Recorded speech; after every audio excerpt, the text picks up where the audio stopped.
Hi, Rob Leonard here in the Hazel's Wine Department, and we've got Sunday specials for August 25th and 26th.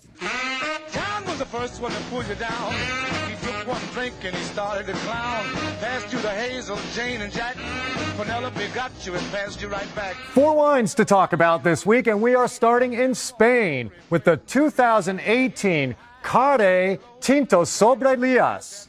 Now, Tinto and Sobrelias, basically red wine and on the lees. So it spent a little time sitting on the yeast to give it a little bit of more of a textural element. And that textural element will show, we'll talk about that in just a moment. But up front, we're getting this lovely, super fresh, dark fruits. I was thinking black cherry, blackberry, maybe just a hint of grapiness in there, a little bit of purple grape.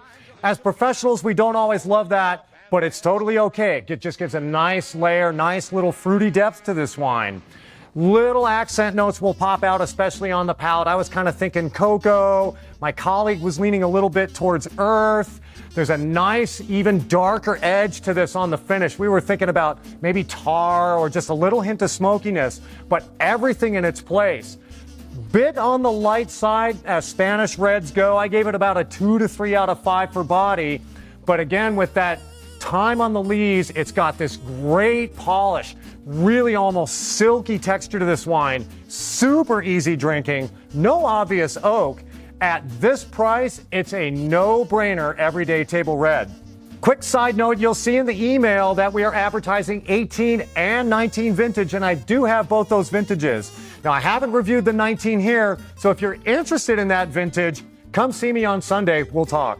We're moving into France now for 2 terrific value sparkling wines. These are both from Floraison. This is the non-vintage Blanc de Blanc and non-vintage Rosé. The Blanc de Blanc is surprisingly made with a very high percentage of Spanish white grapes, Irene, coming from central Spain. But they've done a great job with it here. Very nice balance between fruit and non-fruit elements. So sometimes with these wines, we worry that it's going to be a little too fruity, but they get just enough time on the lees here, just enough time with the yeast to give it a little hint of that nice breadiness, a little bit of that pastry dough sneaking through here. I was getting into those lovely white fruits. I kind of thought pear, green apple fruits kind of showing through nicely on this.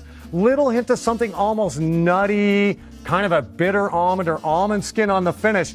With the acid, that gives it a nice cut and makes it a really good food-friendly sparkler. Sticking with Floraison, we're going to the Rosé. Again, these grapes are actually coming from Spain, although the wine is made in France. We're talking about a Rosé of Tempranillo here, and we're getting this great, really fresh, lovely style of bubbly here.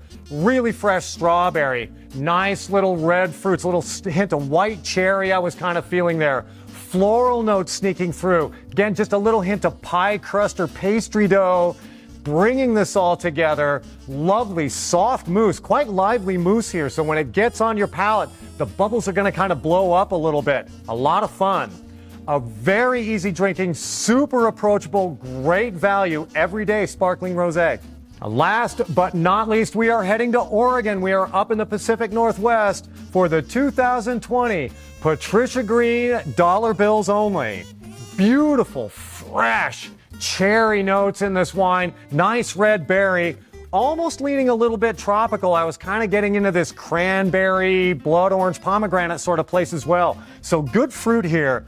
Just a kiss of oak sneaking through. This wine is so beautifully integrated now.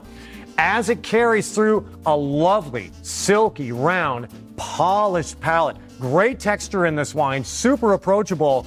Those red fruits are going to continue on, and then we're going to get something more like a smoked meat or a slightly meaty tone as well, particularly as that carries through the finish, which is a good long finish, by the way. This is a beautifully balanced, super easy drinking Pinot from a legendary Oregon producer in a fantastic place right now. A terrific deal. John was the first one to pull you down. He took one drink and he started to clown. Passed you the Hazel, Jane, and Jack. Penelope got you and passed you right back.